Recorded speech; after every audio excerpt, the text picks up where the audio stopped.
Joining us now is a lawyer, Femi Aino. Good morning. Thank you for joining us on TVC Breakfast. Yes. Now, so many controversies has trailed this story when we got reports of this incident.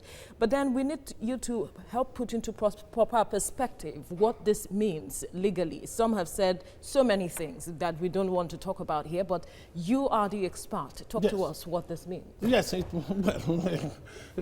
it's quite interesting. Interesting in the way that, number one, what it means is that this is a signal to others who will be thinking of perpetrating one atrocities or the other. I'm not saying Mr. Onyema is guilty. The onus is on him to go and prove his innocence. But this is a signal to others who would think they can launder money from this country to any other country, that they have to be very careful and look at their back. And it's not limited to that. It is the unfortunate aspect is that here you have a man who has assisted in repatriating Nigerians from South Africa in a very serious period. Absolutely. And he himself is about to be extradited to the United States of America in order to face a criminal charge. You see, that leaves a raw taste in the mouth.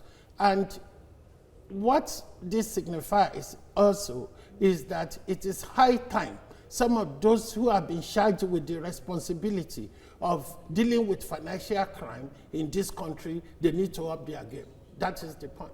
How would they have known that he could have been involved in such things? Because how would they have known? Of course, because he had, like you said, he had done something that Nigerians have, praised him for, and so this kind of news coming up now, it brings to question. No, I do take your point, but you see, you have to be very careful. We live in a big brother society.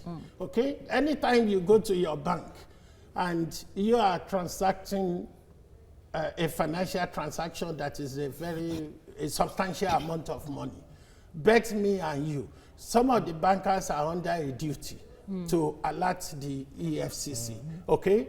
And I must say this to you, even in United Kingdom, if you come and you want to buy a property, the first thing your solicitor will do is to carry out what is called a money laundering check. A money laundering background check. Thank you. About you. If at the end of the day he realizes there is something 2 + 2 doesn't add up to 4, then he's under a duty to report you. So the security, the EFCC in particular, normally, as you may be aware, sometimes some of these banks alert them once they realize that certain things they are not comfortable with, and they are even under a duty to report. So how would they have known? Doesn't even come into play if they are up to their game. A lot of people have said this is not just an ordinary charge, it's an indictment, which means they've finished their investigations and they are bringing you facts and telling you this is what you have done. No matter where you go to, we will still arrest you. But what is there a light at the end of the tunnel for him if he goes to the US to defend himself? No, the light at the tunnel is for him to go in the witness box and explain how this happened. Matter the explanation, with the indictment, it's a heavy charges. Is there. What is there? If he gets to the United States of America today, he's going to be taken into custody. That's not a negotiable position. However, since he's still within the territory of the Federal Republic of Nigeria, it is not impossible for his lawyers to get in touch with the prosecutor in America and negotiate a pathway that, look, he's going to come voluntarily, you're not going to take him to custody, there will be bail, you may not oppose the bail. You see, normally, you do get some of these fugitives from justice who run into any other country. As soon as they come to you and they want to return, and it has happened in Nigeria before, because you will recall that when the Intercontinental Bank incident happened, Akigbola was out of the country. But at a point, these lawyers were able to get in touch with the EFCC, and the man returned to the country voluntarily without being extradited. So definitely there's no big issue. But the nut and bolt of this issue is on Mr. Onyema himself to go to United States of America and explain himself. And you will know that recent, the EFCC, they said they are going to carry out their own investigation. Look, let me tell you, they shouldn't get involved.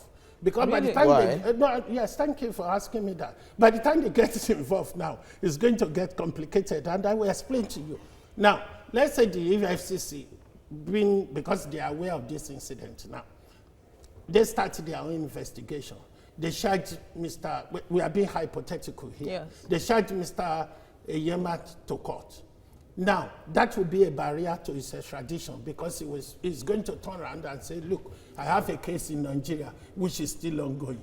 Now, should the court in Nigeria, for instance, invited accuse him that, look, you did not commit this and that, the next thing he's going to do is to say, look, I have no case in United States of America, I've been acquitted in Nigeria, this charge has been taken to court in Nigeria. Do you see the complication?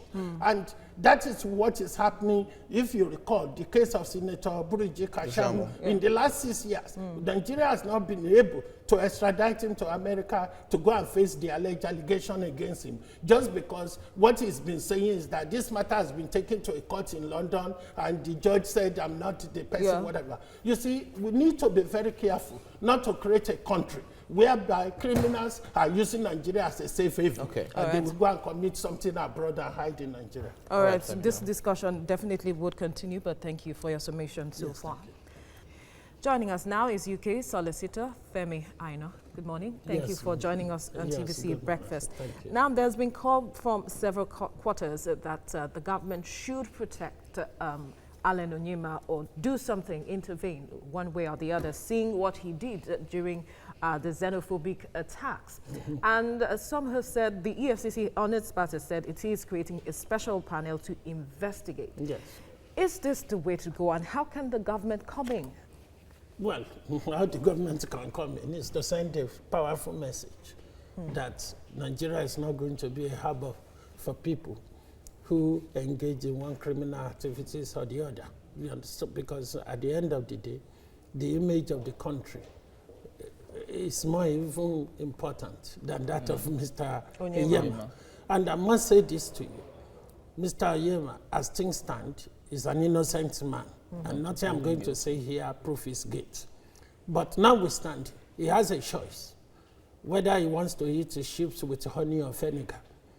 And that choice is for him to take the next available flight to United States of America in order to exonerate himself from this. And then to your question, whether what the government can do to protect him because he repatriated Nigeria from South Africa. We are all grateful for that, and we are grateful for the generosity of his spirit. But that's not an excuse to cover up for any alleged criminal activities. Absolutely. And there is another point, is this. You see, sometimes you need to put two and two together. Number one, Mr. Onyema helped in repatriating Nigerians from South Africa. Thereafter, the President of the Federal Republic of Nigeria did not even invite him for a breakfast to say, okay, just to show appreciation. The Vice President, who is the poster boy of Buhari administration government, did not even invite him for dinner just to say thank you. Thereafter, the President of the Federal Republic of Nigeria traveled to South Africa. He did not take Mr. Onyema along with him, considering what he did in repatriating Nigeria. So that is a signal to tell you that either they have some information which we are not privy to, and the only people who acknowledge this effort, they are members of the National Assembly. But the point is this: these allegations are very, very, very weighty. And he has issued a statement through his lawyers that it is not in his character. Now, that is fine.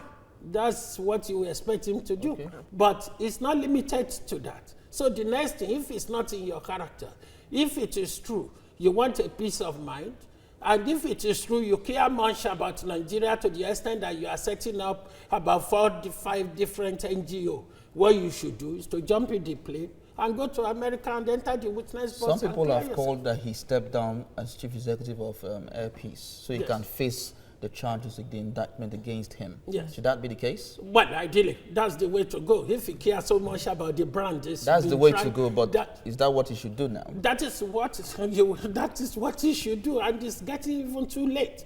As you see, be very careful. Once you cannot be in a leadership position and lose the moral authority to govern. And the moment there is a criminal allegation against you, you see, let me just tell you the implication of an indictment. Once a state charges you to court, what the state is telling you is that you are not a man of good character. That is the implication. The onus is now on you to say, no, I'm a man of good character.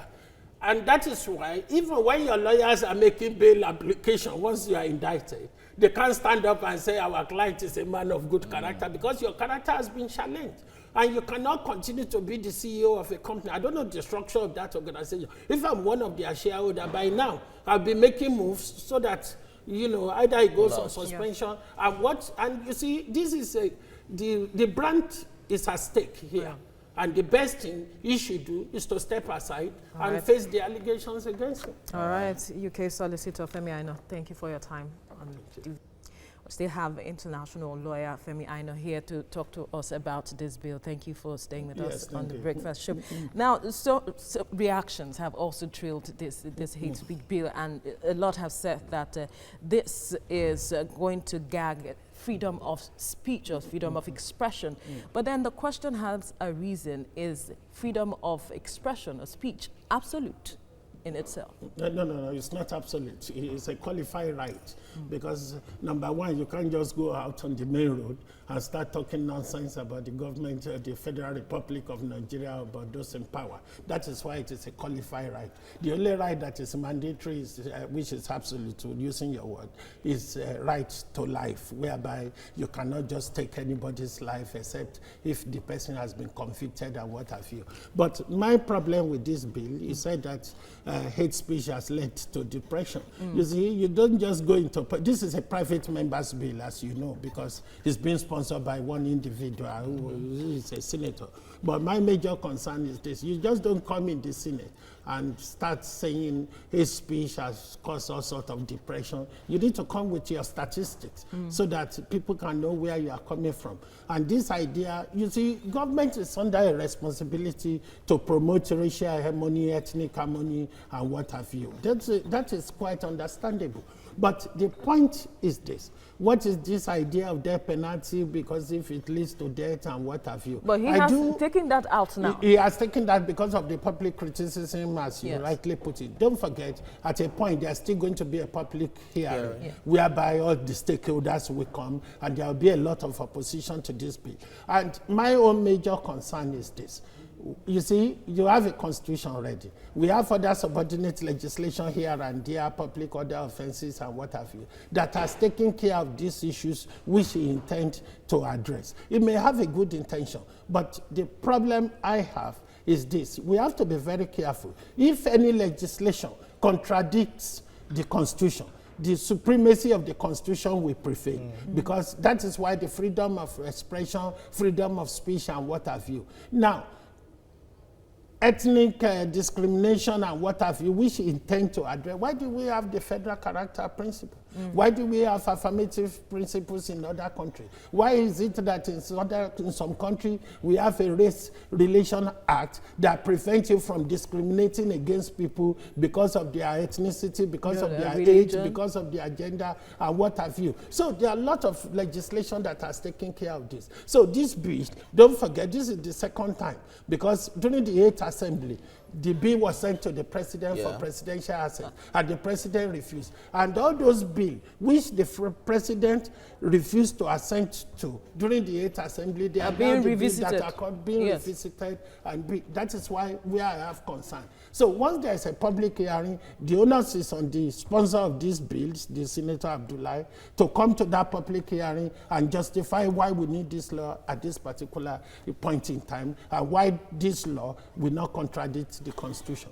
Well, what's the implication of having this law for if it's passed into law now? Yeah, the implication is very serious for me and you, and for you people in particular, because you can't just come on here and start criticizing the government.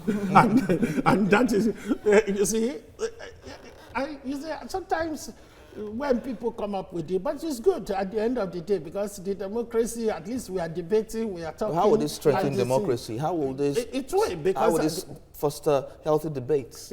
Well, number one, don't forget, it's because of the public criticism, there's going to be amendments to the bill now. That fostered the democracy. Okay. By the time we have the public hearing, all the stakeholders will be there. Okay. And then at that point, it will be able to put on a new spectacle and look at everything again. You see, the essence of parliament is to repeal, amend laws. So definitely at that public hearing, there will be opportunity to debate, and then the nods and the ayes will be dotted. Whether this bill will go through, time will tell, but I don't see it seeing the light of the day. All right, UK Solicitor Femi Aino, thank you for your time on TVC Breakfast.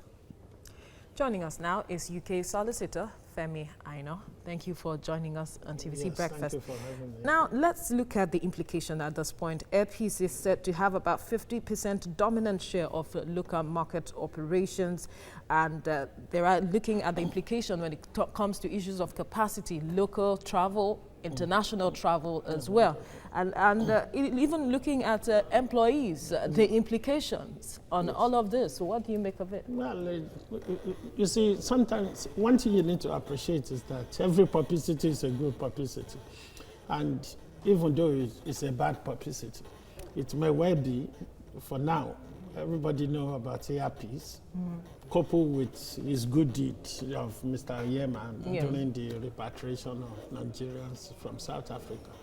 And some of these companies, what they do is that in a situation like this, they just say, look, let's leave it on. At least we are getting free publicity, even though it's a bad publicity. But if you go to the airport today, you will still see people queuing to board Airpeace because they want to get to Enugu, Abuja, or whatever. Absolutely. Either so they just can't be bothered about what is going on. But having said that, to some of the financiers or banks and what have you, that's where they're going to have problem. Because if Airpeace approach a bank now that, look, we need this and that, they will be concerned in the light of the indictment of Mr. Onyema. So it still has an implication. And don't forget, about 14 million has been frozen. Yes. Now, that is a huge chunk amount of money. And that will probably have an effect one way or the other. But by and large, the issue is this. There's a brand here. How do we protect that brand? That should be the priority now. And the way to go, first of all, is either those who have allegations should step aside and we get new people in, or they can still consider rebranding. There are a lot of options on the table. But whether it is going to have an effect or not, it's not going to happen in the short term, but in the long run, that will manifest. Okay, looking at all of these situations now, the EFCC is going to investigate. The U.S. has indicted Onyema. Do you think there might be the case might be flawed in one way or the other? You see, I would tell the EFCC to stay clear. Otherwise, things will get very, very messy. And we have to be very careful whereby this turn to a merry-go-round exercise. Number one, if the EFCC gets involved and they charge Mr. Onyema to court, well, I'm being hypothetical here. Now, that would be a barrier to his extradition. But do you think the EFCC is just trying to save face by jumping on the case? No, I wouldn't say they are trying to save face. But you see, there's one thing I want you to know. The moment they start the investigation, you don't know where it's going to lead you to. It may well be along the line, if the EFCC gets involved. And what they say they want to do is to want to make sure whether there are some politically exposed people behind all these allegations here. And you see, it is clear. If you live in a bubble, there is something that tells you that one day that bubble will burst. And it's not impossible for people to say, look, what is money laundering, for instance? Is dirty money being turned into a clean money. People will you can set up a charity. Then you have a politically exposed person who wants to move stolen fund. what they will do is to donate money into that charity, and then you help transfer that money one way or the other to abroad, so that you can help them to buy one thing or the other. That is what money laundering is all about. And then you ship that thing back to your country. And it is not even impossible for people to set up airline because they just want to cut corner one way or the other. Long run, the EFCC should just stay off the case. No, what I'm saying, that's for the EFCC. They should stay off, because if they don't stay off and they charge him to court, he's going to use that as a defense to his extradition. We will not get to the end of the matter. All right, let's move on now. The Nigeria media space has been abuzz with news about a bill introduced by the Senate on hate speech. The sponsor of the bill, Senator Shabi Abdullahi, has bowed to public criticism of the bill and expressed his readiness to remove death penalty as the maximum punishment for offenders in the proposed legislation. Senator Abdullahi, who is the Deputy Chief Whip of the Senate, says the death penalty proposed for anyone found culpable of hate speech which leads to the death of another would be amended by the Senate when the bill would be debated by the National Assembly. The former spokesperson for the Senate stated that hate speech has led to the deaths of many people and that it remains a major factor behind depression and suicide in the country. Of course, we have Femi Aino still with us to talk us on the hate speech bill. Thank you very much for staying. Yes. All right, so in all of this now, Senator Abdullahi Shabi has said he's going to remove the death penalty. How do you think Nigerians will take this hate speech bill? Well, Nigerians will see it as an infringement of their constitutional right to freedom of expression and freedom of speech. What the senator should have done is to go to legislate or propose a bill against hate crime. Do we need such bills? Look, we need you don't need a bill against hate speech because that has a constitutional implication, because people are now agitating that this violates our right under the Constitution. But if you have a bill against hate crime, Nigerians will buy into that. What constitutes hate crime? What constitutes crime is this, because you have a dislike of a particular ethnic group, and just because of that, you now attack them or whatever, or cause violence and what have you. You will recall, you see, the idea behind this stemmed from what happened in Rwanda during the genocide, what have you, because somebody went on radio and said these people are cockroaches, you should go ahead and this, and that led to the death of millions of people. Absolutely. That is what the senator is trying to avoid such a situation. I hope it doesn't get to that level of absurdity. But the problem, the senator needs to know that we have a constitution in Nigeria that guarantees freedom of expression. So there might be a problem when you start using the word hate speech. But if you say the word hate crime, that is whereby you are committing that crime because of your dislike of a particular ethnic group. That is the way to go. But some have also said that perhaps we should look into the Cybercrime Act of 2015, and whatever are the lapses there, the senators can perhaps look into it, that could address issues, if they are libelous issues or issues that has to do with slander, that already covers it. Yes, I do agree. You see, we have a plethora of legislation that covers all this, what this hate speech is trying to do. What we need to do, we need to sit down, because why do you have parliament? To repeal, amend the law. Then we can sit down, amend the law, repeal the one that we know is not effective, and then once we have a public hearing, stakeholders should get involved, because they are the one that we know the impact of this bill. So what I'm concerned about is this. Number one, do we really need this hate speech bill?